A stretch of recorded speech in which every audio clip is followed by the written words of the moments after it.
My name is Amy Chozick. I was a journalist for 20 years. I covered Hillary in 2008, Obama in 2008, and early White House years, and then Hillary again and Trump in 2016. I wrote the book, Chasing Hillary, on which the series The Girls on the Bus is inspired. You don't want just any woman to be president. You want the right woman. I'm emotional because this kind of happened. 2016 was really a shift in our politics, and Amy Chozick was in the middle of it, witnessing things up close and personal with a candidate that was really polarizing. Covering Hillary took over the formative years of my own life. Hillary's press corps was predominantly female, and not just because she was a female candidate, but women are really taking over the campaign bus lately. That was sort of the inception of the show. The Girls on the Bus is about 4 journalists from different sides of the aisle and different spectrums of life who find each other on a presidential candidate's press bus, and they find family and friendship that they would never have expected. I need at least 6 hours of sleep to cover a broker convention. Yeah, you guys just get your beauty rest. It's only our democracy at stake.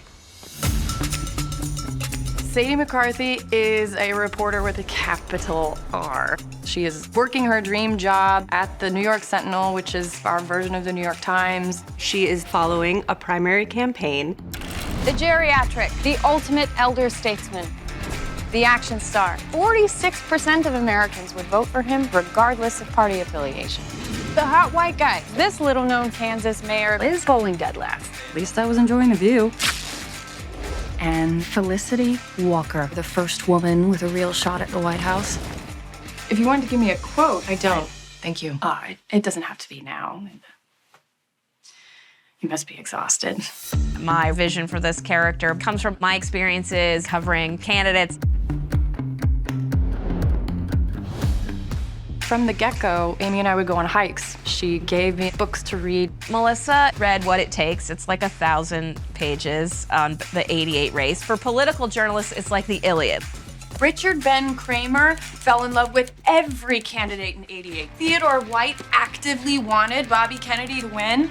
Melissa has devoured all of these books. I got a crash course in political journalism, and I get the nostalgia for it.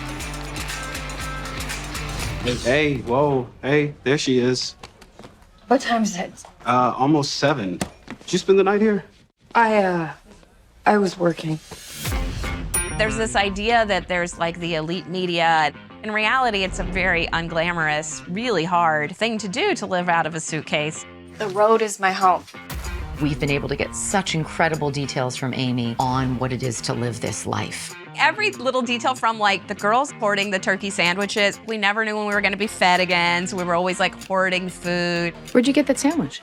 While you were turning up your nose at turkey sandwiches for breakfast, I stashed some in my purse. Looking for a power outlet was always a real problem. I love that Sadie's always on the floor plugged into a power outlet because that was our lives. There was a lot of tension over the Wi-Fi not working. Yes! Yes! Oh, no! In 2016, the press was on the plane and the Wi-Fi was not working when Comey reopened his investigation into Hillary's emails. So like everyone was happy and having a blast on the plane. And then when we landed, we were like, what the fuck? Like what? Hillary didn't know. Nobody knew because we didn't have Wi-Fi. When you're stuck with people day in and day out that you work with, they're gonna see the worst sides of you and they're gonna see the best sides of you. I just finished reading your style story. Reminded me of Marjorie Williams. I'm proud of you. We always loved the character Bruce, Sadie's editor. New York Times editor David Card is really the lifeline that became both of these journalists. Now I have a family and a career I don't deserve.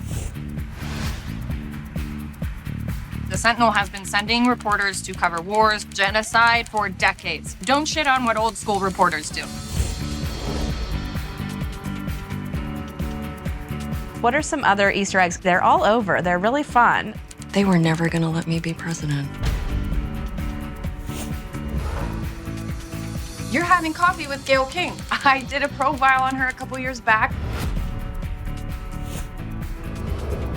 It's fun to nod to some of those things, to be able to say something about the world and politics, but through these fictional characters.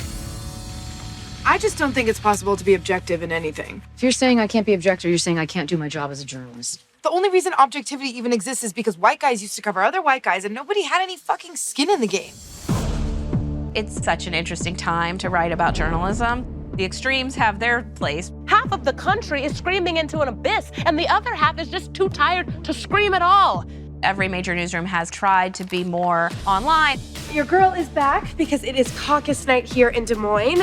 Questions about objectivity versus authenticity have become even more pronounced. We've been objective for hundreds of years, and our readers trust us less than ever before. As a society, we're starving for authenticity. People want to see you feel strongly about something.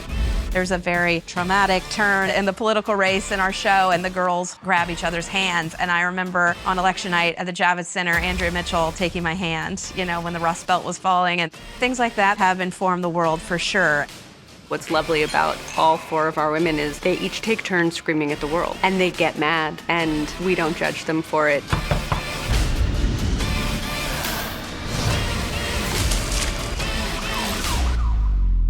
In fact, we celebrate it.